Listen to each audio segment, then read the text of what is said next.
औज़ुबिल्लाहिमिनश्शैतानिर्रजीम बिस्मिल्लाहिर्रहमानिर्रहीम। स्टूडेंट्स, मैं हूं राना वलीउल्लाह सादकी और आपको ये सेक्रेड एकेडमी के प्लेटफॉर्म से मैं खुशामदीद कहता हूं। आप लोग सेक्रेड एकेडमी का जो ऑनलाइन इंग्लिश लैंग्वेज कोर्सेज हैं उनके जो बिगिनर्स लेवल का जो बैच 2 है उसका के आप स्टूडेंट्स हैं, तो हम अपनी क्लासेज जो है स्टार्ट करने से पहले आपको पता है कि हम तिलावत से शुरू करते हैं। तो मैं आरिफ से रिक्वेस्ट करूंगा कि वो तिलावत से आज की हमारी इस कार्रवाई का आगाज करें। औज़ु बिल्लाहि मिनश शैतानिर रजीम। बिस्मिल्लाहिर रहमानिर रहीम। इलाफि कुरैश इलाफिहिम रिhlatash shita'i was-sayf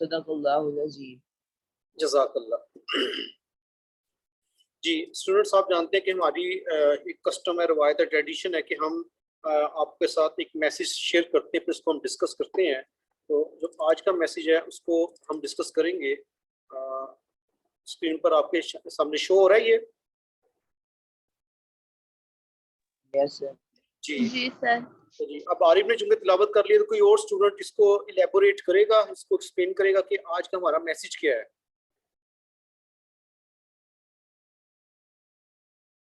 जी जल्दी से।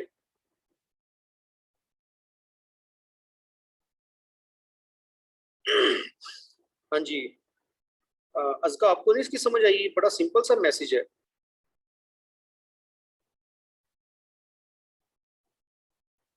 अज़का सर मैं करूं? सर इसमें कहा है कि वो खुद को भी बिल्कुल भी नहीं जान सकता। अज़का आप बोली तो मैं तो इतना समझ नहीं, दोबारा बताएं क्या कहा आपने? ऐसा शख्स जो कि दूसरी जुबानों को नहीं जान सकता, वो खुद को भी नहीं जान सकता। चलिए ठीक वो है, खुद के बारे में कुछ भी नहीं जानता।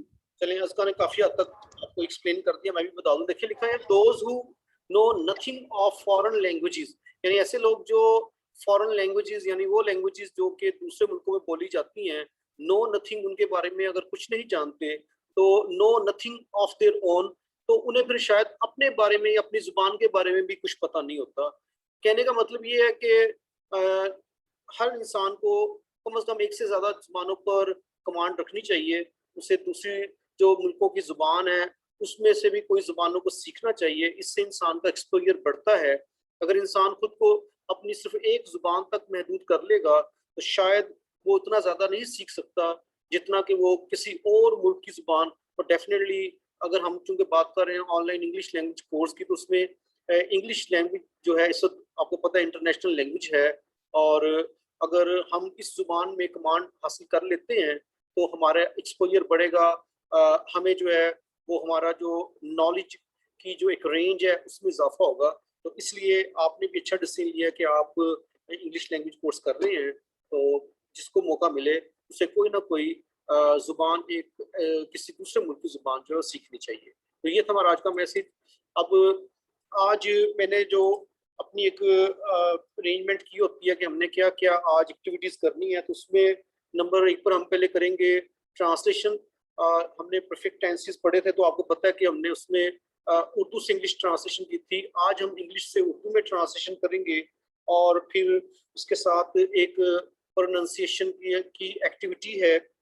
फिर हम इडियम्स करेंगे और साथ हम प्रेपोजिशंस करेंगे। ये हमारे आज की एक्टिविटीज की एक लिस्ट है। तो सबसे पहले आपके सामने फिर मैं थोड़ा सा टेंसेस का एक रिकैप रखना चाहता हूँ, क्योंकि ये टेंसेस थोड़े से इस लिहाज से थोड़े से मुश्किल है क्योंकि इनकी जो आइडेंटिफिकेशन है आपके सामने स्लाइड पर, हमने पहले भी कल भी पढ़ा था कि वो थोड़ी सी दो तरह से इसकी निशानियां उर्दू में फिक्रे को जज करने के लिए। तो आप देख रहे हैं कि प्रेजेंट परफेक्ट टेंसेस जो है उसमें एक निशानी है कि चुका है, चुकी है, चुके हैं, और दूसरी निशानी है कि अलिफ है, छोटी है, बड़ी है।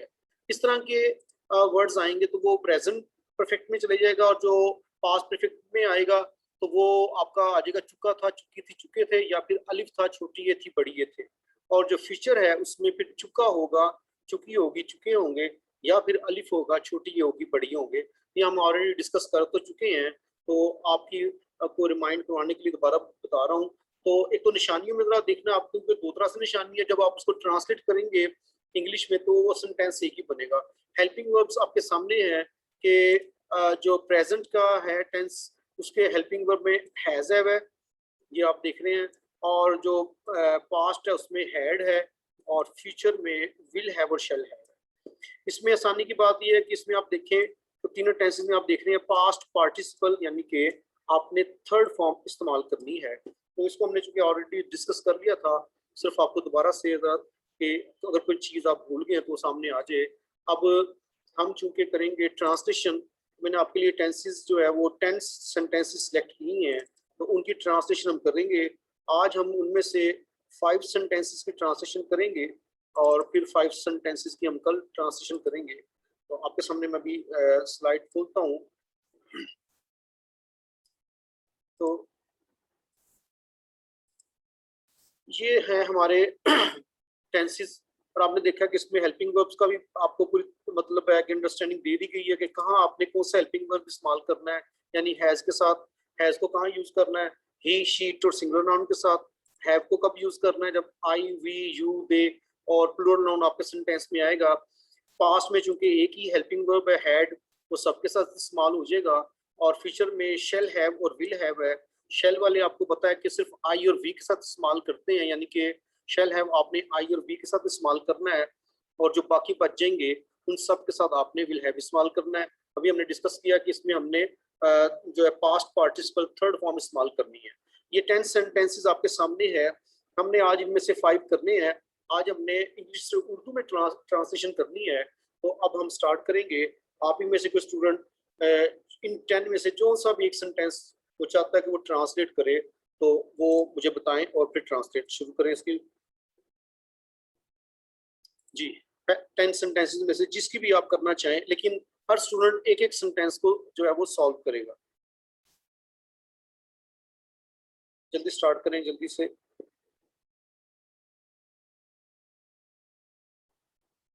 इसमें ज़ाहिर है मैंने कुछ लफ्ज डिफिकल्ट लिखे हैं, खुद लिखे हैं, ताकि वो भी आपको अंडरस्टैंडिंग हो जाएगी। अगर आपको इसमें कोई लफ्ज ऐसे नजर आ रहे हैं जो डिफिकल्ट हैं, तो आप मुझसे पूछ सकते हैं, मैं आपको उनके मीनिंग बता दूंगा।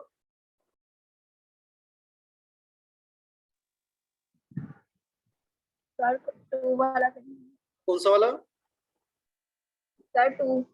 टू, ये अज़का, आप अज़का है? जी सर। जी करें अज़का। सेंटेंस नंबर 2 को करेंगे अज़का ट्रांसलेट। जी। तालिब इल्मों ने अभी तक पेपर्स हल नहीं किया होगा। जी बिल्कुल ठीक है। आप देखें, हल नहीं किया होगा, अभी हमने पढ़ा कि दो तरह से निशानी है, चुका होगा, चुकी होगी, चुके होंगे, और अलिफ होगा, छोटी और बड़ी होंगे। तो हाई अज़का ने बिल्कुल ठीक किया कि तलबा ने अभी तक, येट यूज करते हैं अभी तक, ही जैसे आप कहते हैं he has not come yet, यानी वो अभी तक नहीं आया है। तो तलबा ने अभी तक पर्चा हल नहीं किया होगा। ये आपने किया है फ्यूचर परफेक्ट टेंस में। जी, अब आगे कोई और स्टूडेंट, आपके सामने 9 सेंटेंसेस अभी भी हैं, तो कोई हर स्टूडेंट ने एक एक सेंटेंस को ट्राई करनी है। जी, नेक्स्ट सेंटेंस कौन करेगा? मैं अगर जी आरिफ। सर 3 स्टेंस थर्ड सेंटेंस जी। एक तो आप इसकी तरह इसकी एक इंग्लिश बोले इसकी तरह Arif. Sir the manager had not snub the waiter. लेकिन एक देखें, आपने दोनों जगह पर दी बोला है। आपको बताया ना कि जब वाउल साउंड हो फिर दी बोलना है। अभी मैनेजर जो उसका एम जो है वो वाउल साउंड नहीं दे रहा, इस तरह वेटर का डब्ल्यू भी वाउल साउंड नहीं दे रहा, तो दा बोलना है। The manager had not snubbed the waiter. जी, अब इसका ट्रांसलेशन करें आप। मैनेजर ने वेटर को नहीं डांटा था। जी, मैनेजर ने वेटर को डांटा नहीं था जी, नहीं था। अब ये था, अब नहीं था या चुका था, चुकी थी, यानी कि डांटा था या चुका था, चुकी थी, ये पास्ट परफेक्ट है। तो आपने देखा कि आरिफ ने इसको जो ट्रांसलेट किया, उसके आखिर में जो वर्ड्स आए हैं वो है डांटा था, नहीं दरमियान से निकाल दें तो मैनेजर ने वेटर को नहीं डांटा था या मैनेजर ने वेटर को डांटा नहीं था, एक ही बात है। लेकिन असल चीज है डांटा था या मैनेजर वेटर को नहीं डांट चुका था, तो दोनों तरह से ये पास्ट परफेक्ट टेंस है। ठीक हो गया जी। आगे सर फर्स्ट वाला मैं करूं? जी सबा, हाँ जी फर्स्ट वाला करें आप। आप वक्त के बाद पार्टी में क्यों पहुंचे थे? Very good. बल्कि अभी थोड़ा सा आप वक्त के बाद पार्टी में क्यों, क्यों का लफ्ज इस्तेमाल किया आपने सबा? जी सर। अच्छा ठीक हो गया। जी तो सर, क्यों इस्तेमाल किया? Okay very good. तो आप वक्त के बाद आपको आपको ये इडियम करवाए हुआ है ना कि बिहाइंड ऑफ टाइम और ahead of time. Ahead of time आपको पता है कि आप लोग क्या हाइका बताएंगी, अहेड ऑफ टाइम क्या होता है? वक्त से पहले। हाँ जी, अहेड ऑफ टाइम है वक्त से पहले और बिहाइंड ऑफ टाइम है वक्त के बाद। तो आप वक्त के बाद पार्टी में क्यों पहुंचे थे, पार्टी में क्यों पहुंचे थे? अब देखिए ये जो आया पहुंचे थे, तो अब यही हमारी निशानी है कि चुका था, चुकी थी, चुके थे, या फिर अलिफ था, छोटी ये थे, बड़ी ये थे। तो ये जो पहुंचे थे तो ये है आपका पास्ट परफेक्ट टेंस जी। अब इंशरा भी रह गई हैं और सर मैं फोर्थ वाला करूं? इंशरा फोर्थ करेंगे जी। उसने तुमसे माफी मांगी है। लेकिन हैज देखे ना, हेल्पिंग वर्ब जब शुरू में आ गया तो इंशरा, जब हेल्पिंग वर्ब शुरू में आता तो फिर हम क्या उसने तुमसे दोबारा दोबारा करें, क्या होगा? क्या उसने तुमसे माफी मांगी है? जी शाबाश, ठीक है। तो अब क्या उसने तुमसे माफी मांगी है? अब देखें ये था प्रेजेंट परफेक्ट टेंस, और प्रेजेंट परफेक्ट टेंस में आपको पता है कि अलिफ है, छोटी है, बड़ी है, या फिर चुका है, चुकी है, चुके हैं। तो ये देखिए इन्होंने मांगी है तो छोटी ये है, ये लेकर आई हैं। और चूंकि आपको पता है कि जब सेंटेंस का स्टार्ट हेल्पिंग वर्ब से होता है तो वो उर्दू में वो क्या से फिक्रा शुरू किया जाता है, तो क्या उसने तुमसे माफी मांगी है। अब इसमें एक चीज ज़हन में रखें कि अपोलोजाइज टू, तो आपने ज़हन में रखना है कि अपोलोजाइज के साथ टू का प्रेपोजिशन आपने यूज करना है। अपोलोजाइज टू का मतलब होता है कि किसी से माफी मांगना। तो एक होता है माफी मांगना, एक होता है मुआफ कर देना। तो मुआफ कर देना क्या होगा? ये है माफी मांगना, तो मुआफ करना क्या होगा?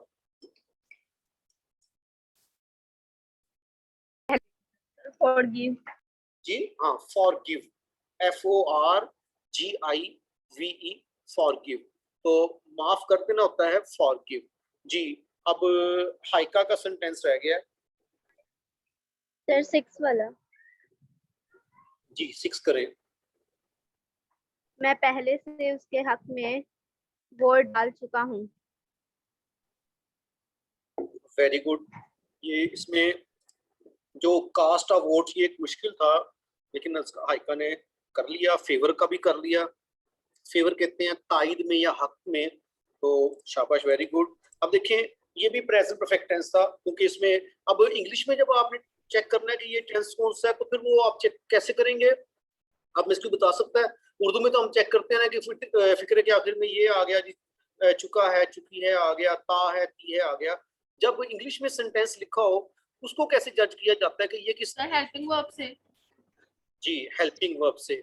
मैमून ने बताया हेल्पिंग वर्ब से। एक और भी चीज है, हेल्पिंग वर्ब के अलावा भी एक चीज है, former verb, form of former verb. के ना। अगर खाली हेल्पिंग वर्ब को आप देखेंगे तो कई जगह पर हेल्पिंग वर्ब जो है शायद सेम भी हो सकते हैं, जैसे कि प्रेजेंट कंटिन्यूअस टेंस में एम इज़ार आ रहा है और प्रेजेंट इंडेफिनिट टेंस के पैसिव में भी एम इज़ार आ रहा है।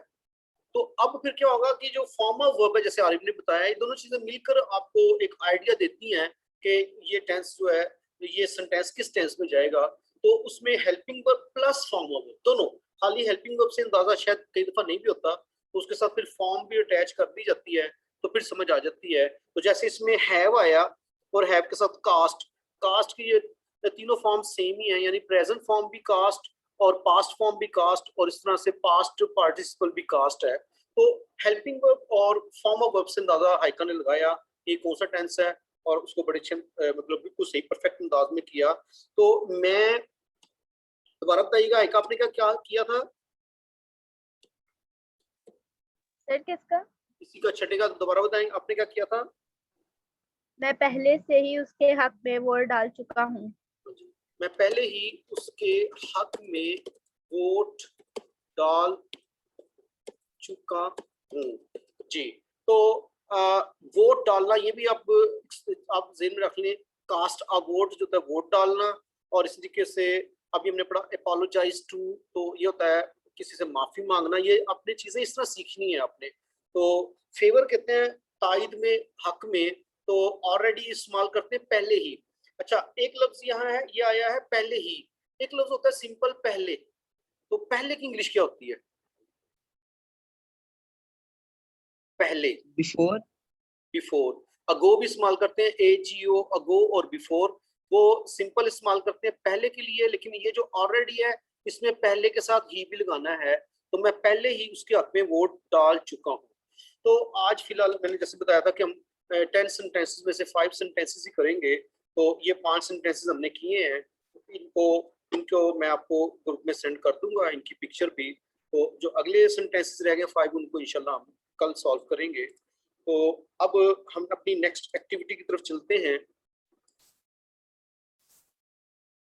नेक्स्ट एक्टिविटी में जो है वो है प्रोनाउंसिएशन, एक टास्क है आपके लिए। तो 10 वर्ड्स मैंने चूज किए हैं। आप लोगों ने पहले वर्ड आपके सामने आएगा, तो आपने उस वर्ड को अपने तौर पर पढ़ना है और देखना है कि ये क्या आप प्रोनाउंस करना चाहते हैं, क्या आपको समझ आती है। लेकिन हो सकता है कि आप उसको गलत प्रोनाउंस करें, तो फिर जब उसकी की सामने आ जाएगी तो उस की के अकॉर्डिंग फिर आपने खुद अपनी अपनी करेक्शन करनी है। तो ये 10 वर्ड्स हैं, यहाँ भी आपने सबने एक एक वर्ड चूज करना है और आपने उसको प्रोनाउंस करना है। फिर हम देखेंगे कि क्या आपने उसको सही प्रोनाउंस किया या नहीं किया। तो स्टार्ट ले ले, महमून से ले लेते हैं। महमून ने भी सेंटेंसेस नहीं बताए थे, उसमें से उनको मौका नहीं मिला। तो अब महमून यहाँ से आप स्टार्ट करें। फर्टाइल, आप कौन सा कर रहे हैं? अच्छा, थर्ड वाला। तो दोबारा बोलिएगा ऊंचा। फर्टाइल, फर्टाइल, फर्टाइल, ठीक हो गया। अब आपने ज़हन में रखना कि आपने इसको क्या बोलना है। जी, नेक्स्ट कौन स्टूडेंट बताएगा? तो मैं बताऊं 6, जी, आरिफ। सर पिज्जा, क्या चीज? Sir pizza, pizza, pizza. जी Arif, yes sir pizza, pizza, चलिए ठीक हो गया जी। नेक्स्ट स्टूडेंट सर मैं करूँ? हाइका जी। सर लूज, 5 वाला। 5 वाला दोबारा बोले, क्या बोला आपने? लूज। लूज। जी सर। जैसे हम कहते हैं ये शर्ट लूज है, ठीक हो गया, 5 हो गया जी। आगे चले। सर 10। अस्का आप बोल रही हैं? जी सर। दूसरा वाला बता रही हैं? सर 9 वाला। दोबारा बोले, क्या बोला आपने? सर 10। 10, 10 ज, आखिर में कौन जी सा सर। 10। अच्छा ठीक है। अब इंशरा है, अभी इंशरा आप भी कोई लफ्ज बोले इनमें से जो रह गए। आप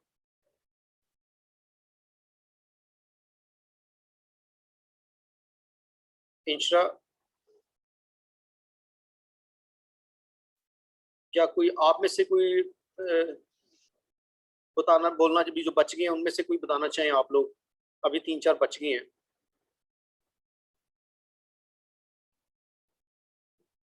जी, ये पहला बच गया है, दूसरा बच गया है, चौथा बच गया, अभी 7th रह गया और 10th 8th भी रह गया। तो एक एक टर्न और हो। दूसरे में ये आर लिखा हुआ है आपने? SMUDGE है जी।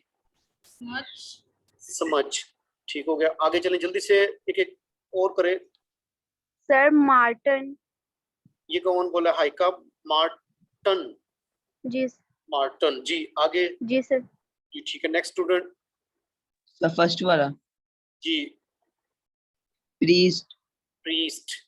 अच्छा जी चलें, अभी रह गए हैं 10 रह गया, 7 रह गया, 4 रह गया। चेस्टन।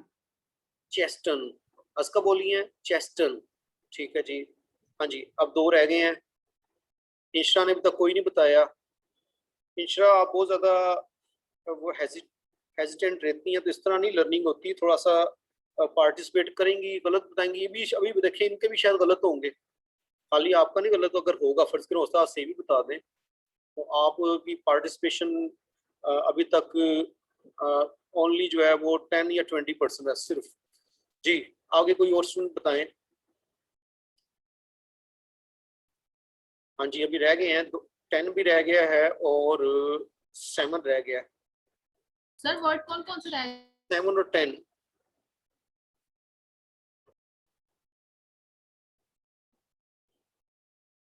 जी इतना टाइम वेस्ट ना करें, क्योंकि हमने इसको अभी इसको सॉल्व भी करना है और आगे हमारी एक्टिविटीज रह गई हैं। जल्दी करें जरा।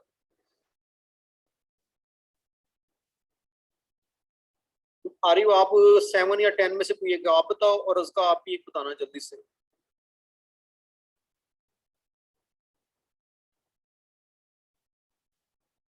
आरिफ sir 7 वाला well, दोबारा।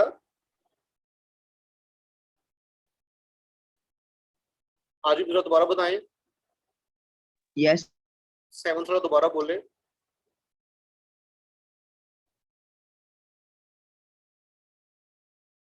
आपकी उसका आप बोले 7 वाला। sir well, वेल अच्छा चलिए ठीक है, और इसका 10 वाला जल्दी से बोलिए आप। ब्रेथ। क्या चीज? ब्रेथ। ब्रेथ। चलिए ठीक है। अब आप लोगों ने ट्राई की है इंशरा के अलावा, और इंशरा अब नहीं ट्राई करना चाहती, तो अब जबरदस्ती हम नहीं कर सकते।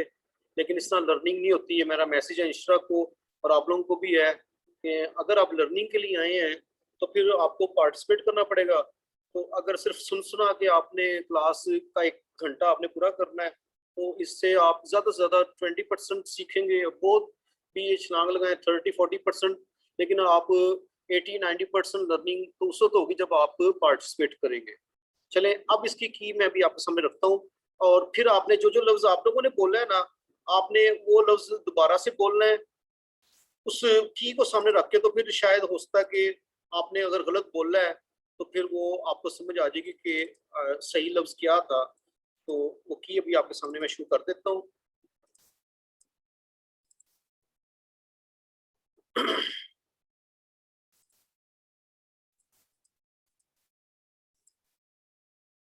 एक मिनट जरा,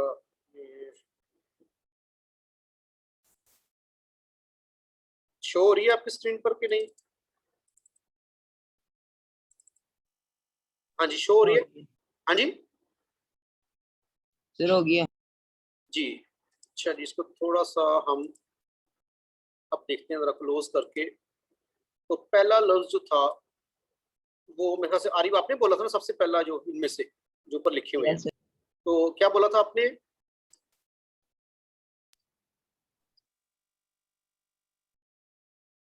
जी आरिफ आपने priest बोला था प्रीस्ट बोला था। तो सामने अब इसकी जो की बनी हुई है, जो सिंबल्स हैं, उसके मुताबिक आप देखें तो आपने क्या ठीक बोला था?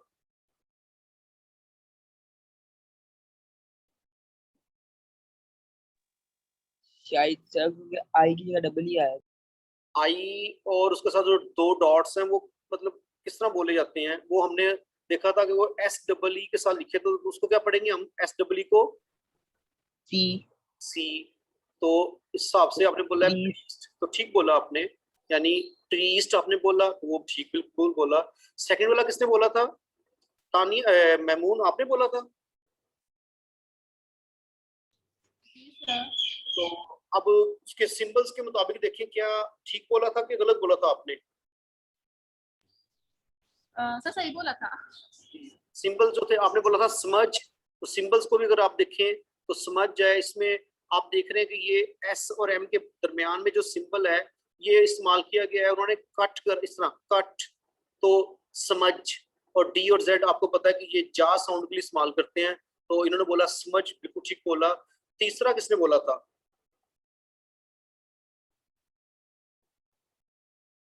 तीसरा वाला जो था, सर ये भी मैंने ही बोला था। क्या बोला था आपने? आपने बोला था मैंने फर्टाइल बोला था। फर्टाइल। अब जरा सामने की को देखें, तो की के मुताबिक क्या बनता है ये?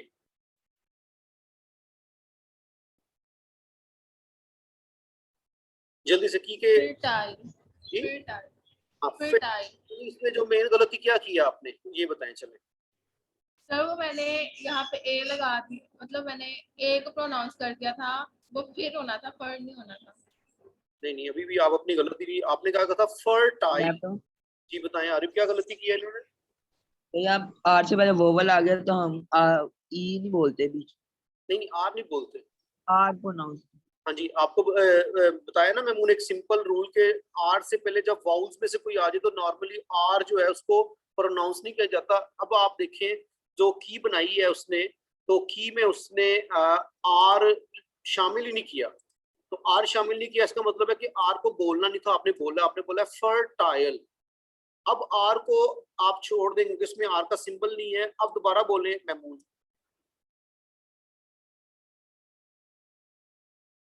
सर वैसे फिर फर्टाइल होगा ना, फर्टाइल, आर को नहीं मैं यानी आर नहीं बोलेंगे तो हाँ फर्टाइल। बाकी ठीक बोला आपने, लेकिन आर बोल दिया था, तो फर्टाइल ठीक हो गया। ये मुश्किल था। चौथा किसने बोला था ये? अज़का आपने बोला था? No sir. हाइका ने? जी सर। क्या बोला था आपने? सर मैंने चेस्टन बोला था। चेस्टन।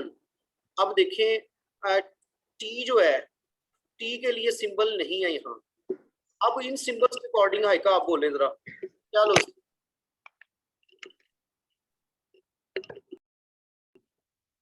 क्या?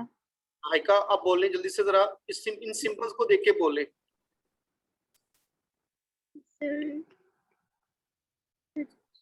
चेस्टन। फिर टी बोल रही हैं आप, टी तो उसमें लिखा नहीं हुआ, दोबारा बोलें। चेस्टन। चेसन।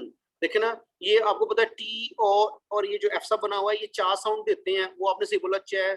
और ये ई आई ये इस्तेमाल करते हैं, जैसे से था तो चे सन, क्या बनेगा? चे सन। टी इसमें जो है वो आपका साइलेंट हो गया। ये फाइव वाला भी हाइका आपने बोला था, जी सर। तो आपने बोला था लूज।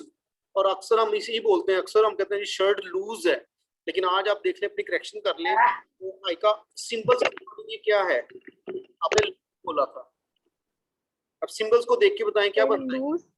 लूज, यानी कि अगर ये लूज होता तो वो उसने यहाँ इस तरह जेड लिखना था ऐसे करके, बट उसने जेड नहीं लिखा, उसने तो एस लिखा है।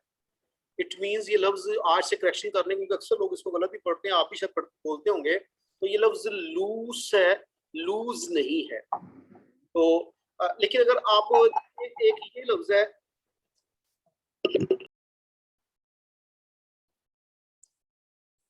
ये इसको हम लोग क्या पढ़ते हैं? LOSE, LOSE, इसको क्या पढ़ेंगे हम? लॉस। नहीं सर जी, लॉस तो वो होगा ना, लॉस। नहीं, इसको ये जो आपने बोला ना लूज, वो ये लूज है। अब इसकी जो हम की देखेंगे ना, तो उसमें ये एस की जगह पर वो जी लगाया होगा ये। इट मींस इसको लूज पढ़ना है और इसको लॉस लूज पढ़ना है, यानी इसको जी साउंड नहीं लूज आपने पढ़ना, और वो है लूज। चले ठीक है, आगे चले। ये आरिफ ने कहा था जो भी कहा था गलत कहा था आरिफ। अब जरा सही यहाँ से देखें तो क्या है ये लफ्ज? सब पिज्जा। हाँ पी, एक तो ये देखें, फिर आई और डबल डॉट आ गया, आपने थोड़ा सा लंबा करना है, पीट्स और टी आ रहा है इसमें। देखें यहाँ तो जो दो जेड है उसने वो उसको एक टी के साथ रिप्लेस किया और एक को एस के साथ किया, उसने जी लगाया ही नहीं है, तो पिज्जा, पिज्जा। तो यानी कि जेड नहीं है, जो हम लोग इसको बोलते हैं पिज्जा, पिज्जा। तो ये भी आपकी शायद करेक्शन होगी कि ये पिज्जा नहीं है, ये है पिज्जा। जी अब एक दो वर्ड्स रह गए हैं हमारे पास, अब रह गए हैं अभी 7, 8, 9, 10 जी। 3 में ट्रैक है, टेंडेंसी लगा दी है। अब मैं लगाता हूँ, तो पहले ये 7 जो है इसको कंप्लीट कर लेते हैं, टेंडर्स बाद में मैं लगा लूंगा जी। 7 वाला जरा थोड़ा सा बताएं, ये किसने बताया था? ये 7 मैंने बताया था, जी। आपने क्या बोला था? while बोला था। जी। अब दोबारा देखें, वो गलत था, तो इसकी की के अकॉर्डिंग जरा बोलें इसको।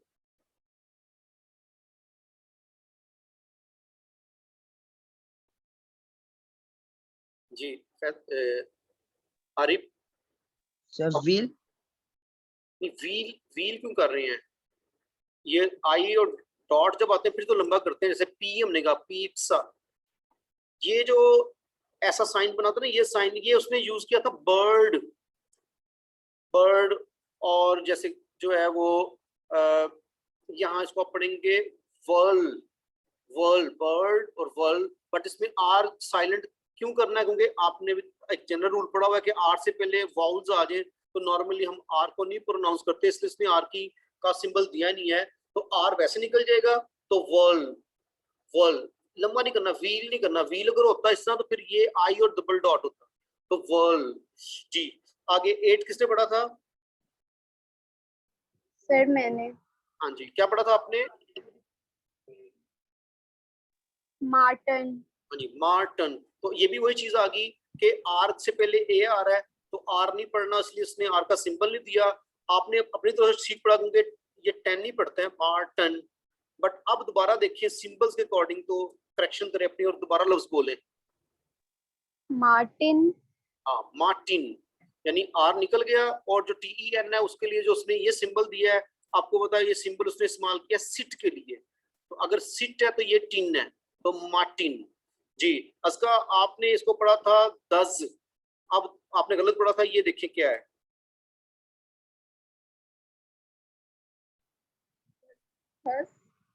10, यानी कि आपने इसको जी साउंड दे दी थी लेकिन उसने ऐसी शो किया है, तो 10। और ये आखिरी वाला पढ़ा था किसने? इसका आपने ही पढ़ा था जी जी। किसने पढ़ा था 10 वाला? सर मैंने बोला था। जी, तो बताएं क्या बोला था आपने? वेस्ट। तो अब जरा इसको सिंबल्स के अकॉर्डिंग पढ़े।